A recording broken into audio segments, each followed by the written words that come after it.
আসসালামু আলাইকুম এভরিওয়ান। আজকে আপনাদের মাঝে সিম ভর্তা রেসিপি নিয়ে আসলাম।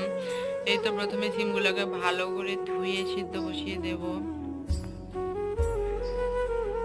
তো 5 মিনিট পরে ফিরে আসলাম, হালকা একটু সিদ্ধ হয়ে গেছে।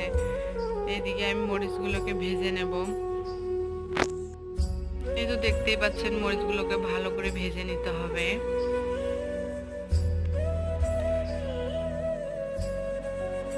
মরিচগুলো ভেজে নেওয়া হয়ে গেছে, উঠিয়ে নিয়েছি। এখন পেঁয়াজ ভেজে নেব ভালো করে। এই তো সিমগুলো ভালো করে ভেজে নেওয়া হয়ে গেছে, সুন্দর করে ভেজে নিয়েছি শুকনো শুকনো করে। এখন এই যে ভর্তাটা করে নেব, মরিচগুলোকে ডলে নিয়েছি। এখন এর মধ্যে সিম দিয়ে দেব। সিমগুলোকে ভালো করে ডলে নিতে হবে মরিচের সাথে। এখন এখানে সরিষার তেল আর পেঁয়াজ দিয়ে দেব।